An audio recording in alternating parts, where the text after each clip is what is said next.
Hi, I'm Adam, clinical nurse therapist with Consortia Care. In this brief video, I'm going to explain our ability to understand others and more specifically, theory of mind. So what exactly is theory of mind? Theory of mind refers to our development of the mind, which usually occurs around the age of 3 to 4, uh, and our ability specifically to understand the mental states of other people. You probably noticed this like in terms of temper tantrums and some of the issues that you see toddlers have with reasoning and taking the perspectives of other people. They tend to have something that we call an egocentric view of the world. So this more self-centered view of the world puts them kind of in the center of the universe. Research suggests that by about the age of 3 or 4, most children would actually kind of understand that people can have different beliefs from them, or they may even hold false beliefs. And so they're able to take on other people's perspectives. And this understanding allows them to develop things like empathy, deception, even kind of understanding people's knowledge gaps or ignorance, or being better at predicting behavior in general.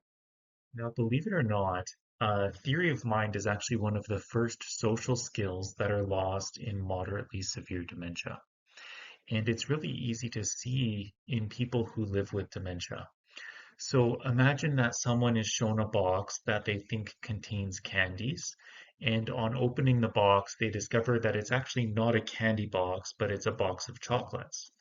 Well, that's actually a great test of theory of mind, really easy to implement in a clinical setting or even with a family member, because you can simply ask them, now that you know what's inside the box, but others don't, what do you think that other people might guess is inside this box if it was closed again?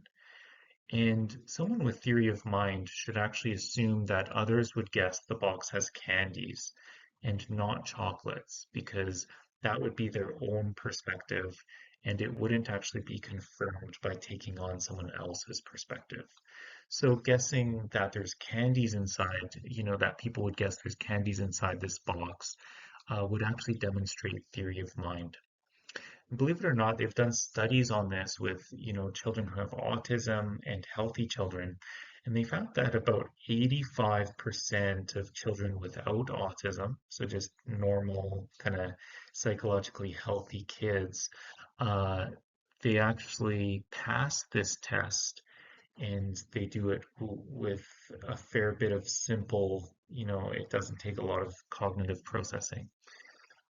They've actually repeated this in the last few years with people who live with dementia, and they found that a lot of people with moderately severe dementia would actually not pass the false belief problem. So this is a really easy way to check in on theory of mind in dementia, is are they able to take on another person's perspective or essentially have theory of mind?